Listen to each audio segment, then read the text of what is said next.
আসসালামু আলাইকুম।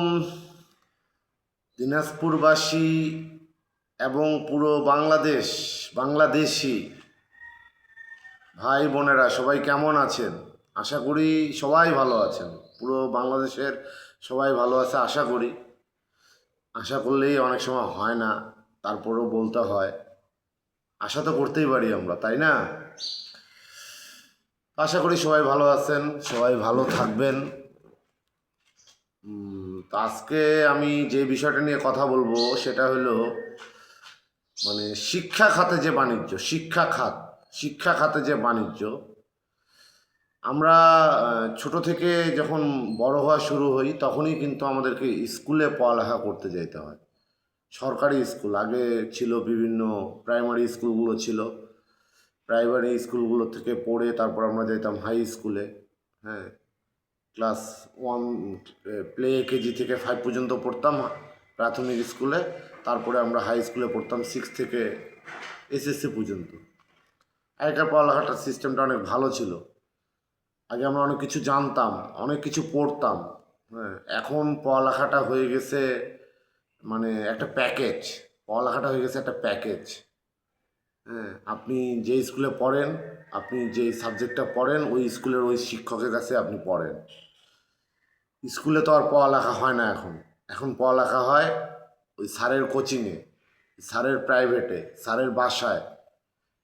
মাসে মাসে টাকা দিবেন, 2,000 3,000 টাকা দিবেন, সব বিষয় পড়াবে। ওই পরীক্ষার আগের দিন 2 দিন আগে, ওই পরীক্ষার আগে থেকে আপনাকে ওই 1 সপ্তাহ আগে থেকে যেগুলো পড়াবে, যেগুলো আসবে সেগুলাই পড়াবে। আপনি একবারে পরীক্ষা 100 কিছুই জানলেন না। ওই 10টা প্রশ্ন দিছে, 10টা প্রশ্নের উত্তর মুখস্থ করে যায় পরীক্ষা দিলেন। বাইরে আপনার কোনো আউট নলেজ হইল না।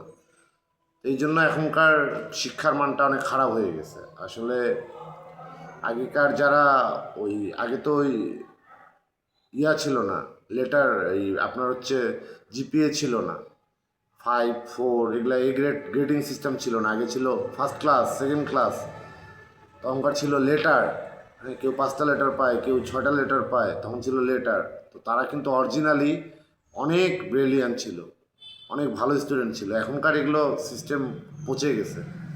তো যাই হোক, আমার বলার উদ্দেশ্য হচ্ছে যেটা, সেটা হলো কোচিং বন্ধ করতে হবে। কোচিং বন্ধ করতে হবে। যে পড়ালেখাটা কোচিংয়ে হয় সেটা স্কুলে করাইতে হবে। স্কুলে যাই আমি 10টার দিকে, আসি 4টার দিকে।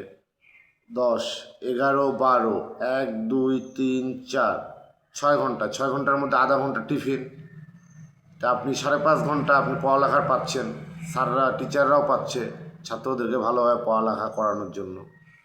তো আপনারা স্কুলে পড়ালেখা করেন। আমাদের তো প্রতিটা খাতেই দুর্নীতিতে ঢুকে গেছে, ঢুকে যায়নি, ডুবে গেছে। তো এগুলা থেকে আমাদেরকে উঠতে হবে। প্রকৃত শিক্ষিত, শিক্ষা দিয়ে শিক্ষিত হইতে হবে। হ্যাঁ, কোচিং বাণিজ্যগুলা বন্ধ করা উচিত। তো আমি, আমাদের যে শিক্ষামন্ত্রী আছে, তারপর আপনার যে শিক্ষা মন্ত্রণালয় আছে, এগুলো যাদের আন্ডারে এই সেক্টরগুলা, তারা অভিযান শুরু করে। কোচিংটা এখন ব্যবসা হয়ে গেছে। আমাদের দিনাজপুরের এই যে আপনার হাসিপাড়া, অনেক কোচিং। যদি এগুলো সম্ভবত ভর্তি কোচিং, হ্যাঁ ভর্তি, কোচিং, বিভিন্ন ক্যাডেট, তারপর হচ্ছে জেলা স্কুল, গার্লস স্কুল, ঠিক আছে। কিন্তু ভর্তির পর আবার পড়ালেখাটা স্কুলে নিয়ে যেতে হবে। হ্যাঁ, তো এগুলো আমাদের সবার দায়িত্ব এই জিনিসগুলো দেখার। তো এগুলো সবাই দেখবেন। আর যারা এই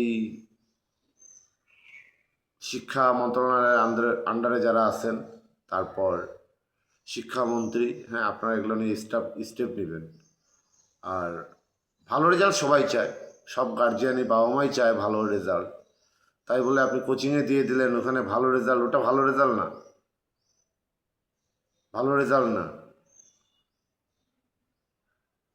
ভালো ভালো রেজাল্ট তখনই হবে যে যখন পড়বে, যখন অনেকগুলো পড়বে, অনেকগুলোর থেকে অল্প একটা কোশ্চিন হবে, সেটা থেকে উত্তর দেবে, সেটা ভালো রেজাল্ট।